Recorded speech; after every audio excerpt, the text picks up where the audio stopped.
Everybody is Perch. Some people have commented in the past that I seem to not like the '90s, and it's interesting. I do. There's a lot of comics that came out in the '90s that I did enjoy very much. Across the board. I mean, everybody had some stuff. I did like some of the Image stuff. I did like some of what Marvel was doing. Marvel had a very tumultuous '90s, and I think it's one of those things where people gloss over, I think, a lot of what went down, particularly in the mid '90s. I mean, you had Kid Tony Stark, you had the Wasp turning into a Wasp. I mean, you had some really, at least for me, egregious stuff that I absolutely despised from some of the core characters. But it also gave us some really good runs on Ghost Rider. Black Panther had some good comics during that time period. I thought some of the X-Men was good there. I didn't like Wolverine devolving into a kind of more feral creature. That was kind of dumb, but there was stuff there that I definitely liked. But there was also a lot of very gimmicky stuff. So when you talk about the '90s, I think it's really important to separate kind of the gimmicks and the business into one pile and the stories into another. Like any other era, there were good comics and there were bad comics, but there are definitely some things in the '90s that are worth remembering in terms of good, solid stories.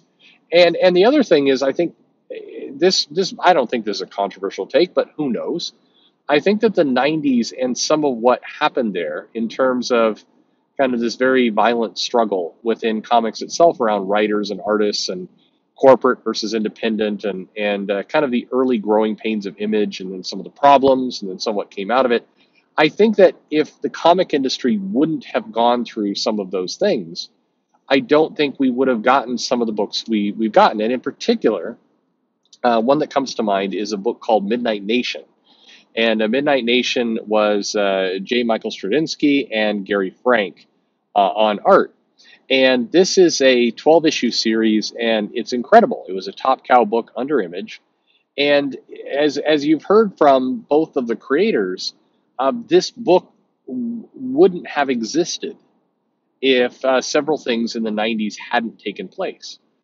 By the way, if you haven't read Midnight Nation and you go to look it up, I notice in both the description of it and Wikipedia entry and on Comixology, other places where you can find it, they bill this as a religious themed book. And that is I think, wild misrepresentation of the title. Yes, it absolutely has religious themes, no doubt about it. Because there's the concept of evil and the devil and other pieces there, but this is not a religious book. This would be like calling Metallica a Christian rock band. I think that because they say, I'm sure some Metallica song says Christ at some point, but it's not. This isn't a religious themed book. They're in terms of comics in general. Whoever is managing a lot of the Wikipedia pages is a maniac and needs to be destroyed.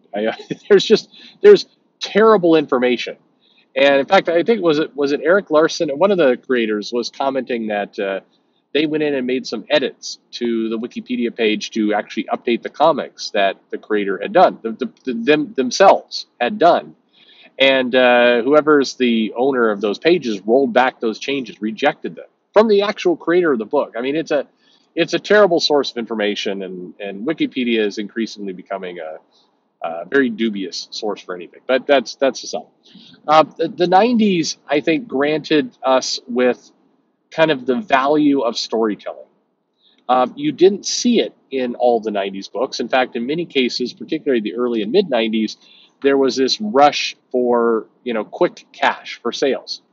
And I think you saw that with some of the variant cover schemes. You saw that with the ludicrousness of hollow covers and then bag covers and then trading cards and then bullet holes through comics and then let's glue a plastic gem onto the front of a cover of a comic. There was lots of that kind of stuff going on. But what it also did was it created a awareness or determination, I think, in a number of creators that story and storytelling were important things. And I think you also got some creators coming out of the mix. I mean, Chris Bachalo came out of the '90s with Shade the Changing Man and a couple books that I think gave the opportunity for kind of this birth of a new and more diverse art style. Because one of the things, and man, there's going to be some people hard disagree. Keep in mind, this is coming from somebody who loves the Golden Age, the Silver Age, the Bronze Age, loves comics in the 80s, absolutely adores many of those storylines, many of my favorite comics. And I've mentioned in previous videos, put a gun to my head, and the 80s is going to be my favorite decade of comics. That said, the 90s, it is a mistake to label the 90s as everything having this Jim Lee or Rob Liefeld knockoff art style. Yes, there was certainly a lot of that. And for a period of time, Bob Harris at Marvel was pushing that. And, you saw, certainly with Wildstorm and Extreme, you saw lots of other books kind of get created. But you also saw, and a new batch of very different art styles. You saw creators coming in doing wildly different things across the board. It was the decade in which I think comics stretched and allowed a creator like Sam Keith to be drawing comics at the same time as a Gary Frank, and the same time as a Jim Lee, certainly, and the same time as a Brian Hitch, and you had some wildly different styles come out of the 90s. And it was, I don't know if accepted is the right word, kind of right away, but it basically seeded the industry to get a kind of renaissance of both writers and artists that really emerged in the late 90s through the 2000s. And it also kind of solidified the idea that you could tell really powerful stories on the independent market. I look at it this way. I think everything leads to something else.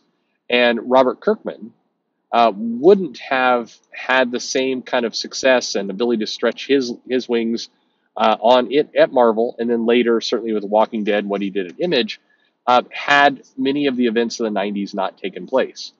I think if the 90s were filled with plenty of stupid decisions, and when people think, I think when people hear kind of a irritation in my voice or dislike of the 90s in what I say, a lot of it comes from being a retailer, because if you're trying to sell comics during that time period, a lot of it sucked.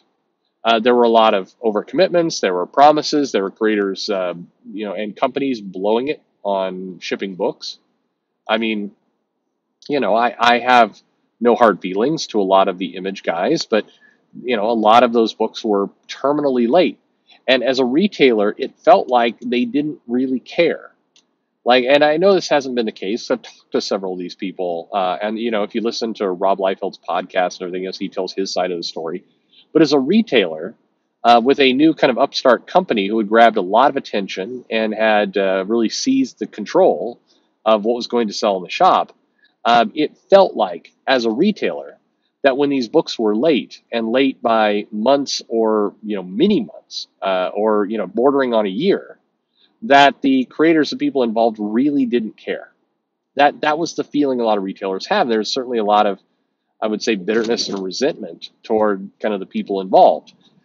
It was, again, this is a whole other video, but in a lot of cases, it was a matter of somebody kind of getting themselves way over their head in what they were doing, and they didn't realize kind of what they were, getting involved in. And there were a lot of circumstances there.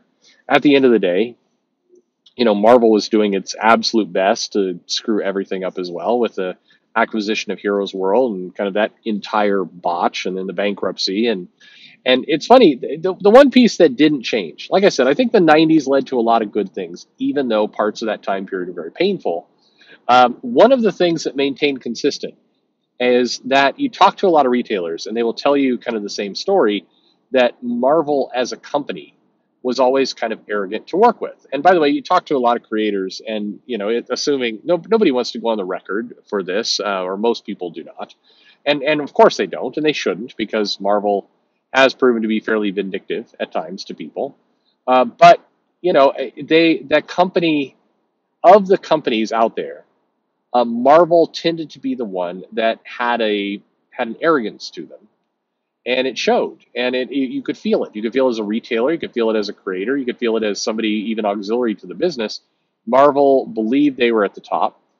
carry themselves that way. And even through the bankruptcy and some of the other, really terrible events that befell Marvel, they never quite picked up the humility that you would expect. They never quite shifted. And it's funny. I was talking to an old friend who's had a shop again for like 30 years, and they were saying the same thing, that it's I talked to Marvel because the guy had gotten off the phone with a Marvel rep, I don't know, kind of like a week earlier. And it's like, I've been talking to this company for decades, and people have changed, and stuff has come and gone, and it's still one of the most arrogant companies that I have to deal with. Just that is their brand, that is their persona, is they are full of themselves, and it's funny. That's the one thing that didn't change in the '90s, and if there was ever an era where it would have, that would have been it. I mean, Marvel was brought to its absolute knees during that time period, but they held on to that they held on to that attitude somehow. I don't know. I apologize if somebody's gotten the impression I hate the decade. There's a lot of really great things, and for the record, again, I think there were a lot of really great comics that came out of the late '90s, and for that matter, during the '90s, you had Vertigo. You had a lot of really nice efforts and books coming out throughout that entire period. Just great stuff. Comics that you pick up and read today, they're great. And some of the feeling that you got from some of those early issues of Spawn or Savage Dragon back in the early days, or I mean, there were some great comics that Image was putting out even right at the beginning. I mean, it's hard to explain the excitement of Spawn as a comic. Todd McFarlane kind of doing his own thing, and some different ways of storytelling. And I mean, even though he had that kind of bum run on Spider-Man beforehand, his in terms of kind of quality, his Spawn was exciting. Like, you couldn't help feeling excited when that book came out of the box, and you knew you were going to sell a lot of it, and it was a great time. So anyway, '90s, not terrible. There were some plenty good things, and certainly I think the later era owes a lot to the '90s, and a lot of what went down in terms of how it came about. But what about you? Love the '90s, hate the '90s. What's your thought on it? Let me know in the comments below. Like and subscribe, and thanks for listening.